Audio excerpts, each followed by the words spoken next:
26वें शहादत दिवस पर हजारों समर्थक जुटे। माफिया राज के खिलाफ संघर्ष जारी रखने का संकल्प। कोयलांचल क्षेत्र में संघर्ष और ईमानदारी की पहचान रखे निरसा के पूर्व विधायक गुरुदास चटर्जी के 26वें शहादत दिवस पर दिल्ली में श्रद्धांजलि सभा का आयोजन किया गया। इस दौरान लाल झंडों के साथ हजारों की संख्या में लोगों का जनसैलाब उमड़ पड़ा।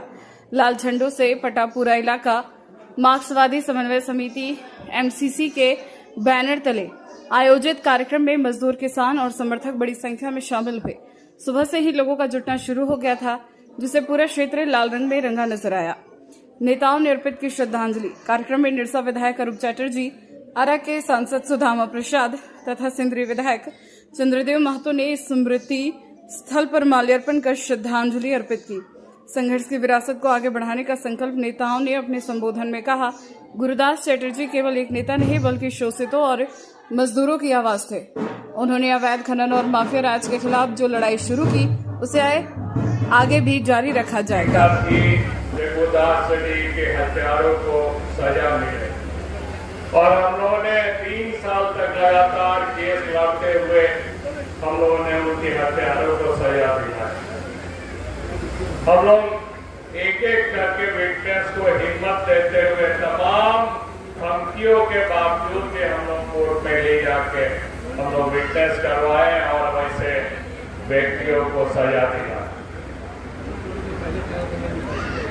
पर्दे से पीछे कुछ लोग, कुछ नेता लोग थे जो लोगों को कोर्ट में सजा नहीं मिली, लेकिन ऐसे व्यक्तित्व को, ऐसे व्यक्तियों को चिन्हित करते हुए कहीं न कहीं हम समझते हैं जो समाज पार में भी कभी न कभी निश्चय ही ऊपर वाला सजा दे। साथियों, वो मीटिंग जो धनबाद में चल रही थी वो कोलियरी की प्राइवेटाइजेशन के खिलाफ थी। लगातार उस समय से आज तक 26 साल बीत गई। कोलियरी एक एक करके प्राइवेटाइज होते गई। आउटसोर्सिंग आया, फिर एफडीओ मोड आया, फिर रेवेन्यू शेयरिंग आया। जहां वर्कर्स एक समय बीसीसीएल में आप समझिए 45,000 50,000 थी, वहां से घटकर 1/3 हो गई, 1/3 हो गई। अधिकारी कहते थे जो भाई इतनी वर्कर्स हो गई जिसके कारण हम लोगों को लॉस हो रही, जिसके कारण प्रोडक्शन जो है प्रोडक्शन कॉस्ट बढ़ जाती है।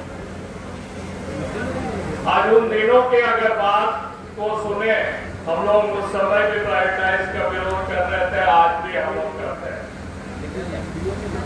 और आज भी इतने माइंस, क्या आप बोल सकते हैं जो 90% माइंस प्राइवेटाइज होने के बावजूद भी ईसीएल और बीसीसीएल लॉस में है।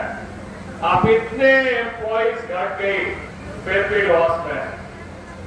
प्राइवेटाइजेशन कभी भी उस समय भी हम लोगों की यूनियन प्राइवेटाइजेशन की जो विरोध कर रही थी, प्राइवेटाइजेशन कभी भी देश को आगे नहीं ले जा सकती। और आज भी केंद्र सरकार यही पॉलिसी अपना रहे हैं।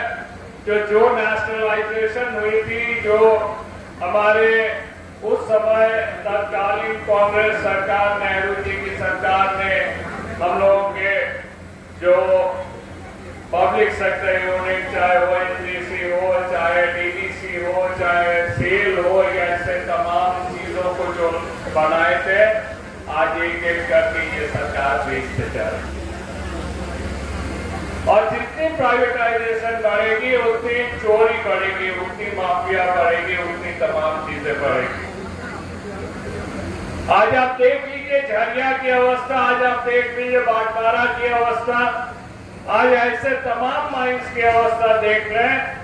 इन माइंस पर अगर कोई किसी की काबिज है तो वो कोयला माफियाओं की काबिज है। और माइंस पर मजदूरों की हालत ये है जो 8,000 10,000 में लोग नौकरी के लिए तरसते हैं, उन लोगों को जबरन घर खाली किया जाता है, जबरन तोड़ दिया जाता है, उनकी रैयती जमीन को भी खाली कर दिया जाता है, लेकिन हम लोग कुछ नहीं कर पाते। क्योंकि इनकी जड़ें इतनी मजबूत है, इनकी साठगांठ इतनी मजबूत है, जो ये ऊपर पैसा देकर पैरवी करके अपनी साख को बचा लेता है, लेकिन गरीबों के पक्ष में खड़ा होने वाला कोई भी आज नहीं है।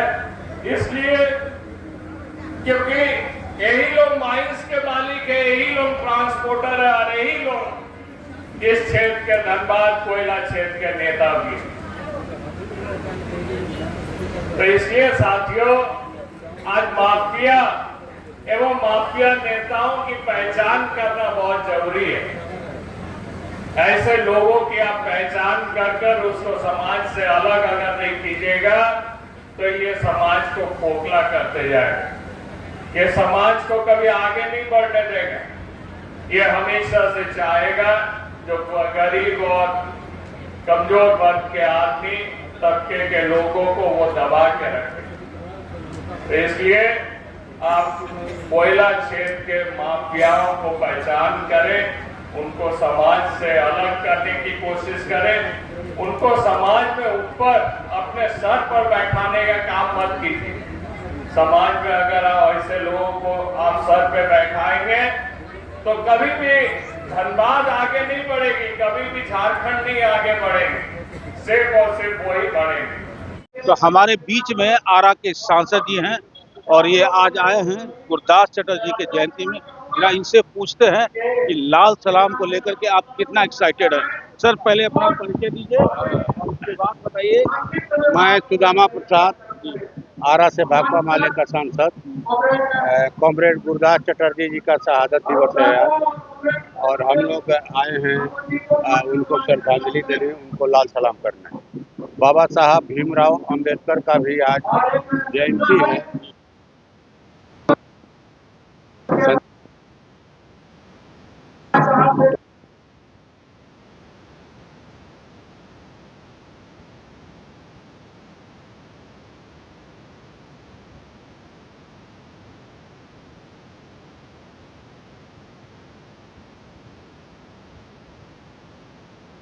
का हवाला देकर ये रोज दिन नया संशोधन कर रहे हैं कानूनों में, और दरअसल उन कानूनों में संशोधन के जरिए ये दरअसल अपनी सत्ता को मजबूत बनाना चाहते हैं, व्यवस्था में अपनी पकड़ मजबूत बनाना चाहते हैं, और हम लोग लोकसभा के अंदर इसका विरोध कर रहे हैं। 4 श्रम कोड लाए गए 12 फरवरी 2026 को कि भाई ये औपनिवेशिक काल के कानून है, 1936 के है। ये माने स्वतंत्र भारत के नाम पर कलंक है, लेकिन दरअसल उन कानूनों को खत्म करके पहले से जो 44 श्रम कोड थे मजदूरों के हकों की हिफाजत के लिए, उनको खत्म करके जो है ये कानून लाए गए हैं पूंजीपतियों के हितों के हिफाजत के लिए और मजदूरों के अधिकारों में कटौती करने के लिए, जिसका हम लोगों ने विरोध किया। और 12 फरवरी को तो 4 श्रम कोडों की समाप्ति के लिए और मनरेगा कानून की वापसी के लिए, मनरेगा जैसे पहले था उस रूप में उसको बहाल किया जाए। पूरा आम हड़ताल था, देश के आम किसान मजदूर, छात्र, नौजवान, खेत मजदूर, कारखाना के मजदूर, संगठित असंगठित क्षेत्र के मजदूरों ने ऐतिहासिक हड़ताल किया। और जिस तरह से कृषि कानूनों को हम लोगों ने लड़ करके वापस कराया, उसी तरह से श्रम कोड भी जो है वो खत्म किए जाएंगे। कॉमरेड गुरदास चटर्जी कोलफील्ड के इलाके में मजदूरों के हितों की रक्षा की लड़ाई लड़ते थे। जो माफिया लोगों की वर्चस्व था, जो शोषण उत्पीड़न था, कारखाना के मालिकों का, व्यवस्था का, मैनेजमेंट का, उसके खिलाफ में लड़ते थे। और उनकी लड़ाई से घबरा करके मैंने यहाँ के कोयला माफियाओं ने उनकी हत्या करवाई।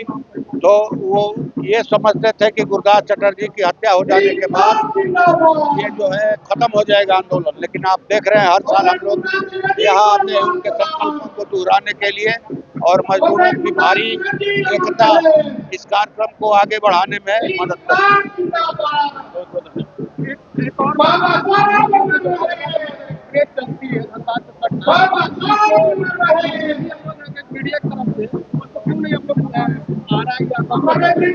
हम लोगों ने लिख कर दिया है, माननीय रेल मंत्री को लिख कर दिया है और हम लोग उम्मीद करते हैं कि हमारी इन मांगों को पूरा किया जाए।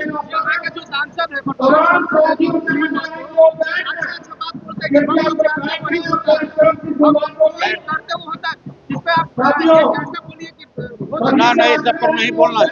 उन पर क्या बोलना है? उनको जो कहना है कहेंगे, उनको जो करना है करेंगे, हमको जो करना है करेंगे, हमको जो कहना है कहेंगे। मंचा से भाकपा माले के पोलित ब्यूरो और कार्यक्रम की अध्यक्षता कर रहे पंडित आनंद बाबू, कार्यक्रम के मुख्य वक्ता सुदामा प्रसाद जी, पार्टी के केंद्रीय कमेटी राज्य कमेटी के साथियों विनोद सिंह जी, आरूप चटर्जी जी और जेएमएम के आए हुए जिला अध्यक्ष, जिला सचिव और विभिन्न दलों के तमाम साथियों और कोयलांचल के जुझारू साथियों, कॉमरेड गुरदास चटर्जी का संघर्ष हमको नहीं लगता है कि कोई लोग भूले हैं और आज का बच्चा उनके संघर्ष से अपरिचित भी है, ऐसा भी स्थिति नहीं है। उस समय का दौर और आज का दौर में कुछ परिवर्तन हम लोग देखते हैं, लेकिन बहुत कुछ परिवर्तन नहीं है। एक निजीकरण का दौर में शुरू हो रहा था, उसका विरोध में जनजवार खड़ा करना, लोगों को गोलबंद करना, मजदूर किसानों और विशेष करके दलित उत्पीड़ित की आवाज को सड़कों से लेकर सदन तक बुलंद करना तक ही सीमित नहीं था, बल्कि सीधा कहीं बैठ करके सीधे लड़ाई में भी फैसला कराने का को भी हम लोगों ने देखा है। कोयला भवन से लड़ाई हो, बीसीसीएल से लड़ाई हो, कोयला भवन में घेरा डाल करके, डेरा डाल करके ये तय कराना कि जो मजदूर झोला ढो सकेगा उसी को नौकरी मिलेगा, वो भी एक दौर था। और आज के दौर ये है कि आउटसोर्सिंग में हम लोग को पैरवी करना पड़ता है, लेकिन काम नहीं मिलता है। हम लोगों ने जमीन दिया और जमीन के बदले में अभी जो अगल बगल जितने भी चल रहे हैं उनमें जो प्रभावित है उन प्रभावितों को भी काम नहीं मिल रहा है। डस्ट हम लोग खा रहे हैं और कहीं मिल नहीं रहा है, जमीन के एवज में मुआवजा भी नहीं मिल रहा है। यह स्थिति है, परिस्थिति है। और ऐसे परिस्थिति में गुरदास चटर्जी का न चाहते हुए भी सब लोग याद करते हैं। हर के जहन में है कि गुरदास जैसा ही आंदोलन की जरूरत है, वो चाहे मुनिडिक बीसीसीएल में आंदोलन हो या फिर निरसा की धरती में माफिया पर सीधे कार्रवाई की बात हो। उस चीज को भी यदि हम लोग देखें तो अभी का परिस्थिति में माफिया फिर से अपना फन उठाने का कोशिश कर रहे हैं, अपनी पकड़ को मजबूत करने का प्रयास कर रहे हैं। उनका फन उठाने से पहले ही उस माफिया संस्कृति को कुचलने की जरूरत है। देश की जो संपदा है उस संपदा को खुलेआम लूट ये माफिया संस्कृति वाले लोग कर रहे हैं। इसमें निश्चित रूप से हो सकता है इसके जो रक्षक है सीआईएसएफ वो लोग भी इसमें गठजोड़ करके काम कर रहे हैं। तो ये जो परिस्थिति है, ये परिस्थिति निश्चित रूप से जो लोग मेहनत कर रहे हैं, जो खट के खाने पर विश्वास रखते हैं, उनके लिए हाथ का चीज है। उनको एकजुट होकर के इसको तोड़ने की जरूरत है। यही दूसरी ओर यदि पूरे राज्य स्तर पर देखें या फिर राष्ट्रीय स्तर पर भी देखें तो सारे लोगों के लिए जो नियम बनाने का काम सरकारें कर रही है वो किसी न किसी तरह से छोटे पूंजीपति से लेकर के बड़े कॉर्पोरेट घराने का हित साधने के लिए हो रहा है। एक अच्छा नेतृत्व देने का लगातार काम कर रहे हैं। मैं आप सबों से यही आग्रह करूंगा कि जिस तरीके से और जिस कारणों से उनके साथ ये दुर्व्यवहार हुआ उसको हमेशा जहन में याद रखना और उस याद को अपनी शक्ति बना करके इस शक्ति को वोट में कन्वर्ट करके और लाल झंडे को जिस तरीके से उन्होंने मजबूत किया और राय दादा ने मजबूत किया उस परंपरा को धनबाद में आगे बढ़ाना, क्योंकि ये श्रमिक की धरती है और उनके साथ लगातार आज भी जुल्म हो रहे हैं। यदा कदा हम लोग रोज हफ्ते में एक बार दो बार या महीने में एक बार दो बार हम लोग सुनते हैं कि कोयलियरी में आज भी वो घटनाएं हो रही हैं जिनके खिलाफ ये आवाज सशक्त हुआ करती थी। मैं आप सबों से आग्रह करता हूं कि एक बार फिर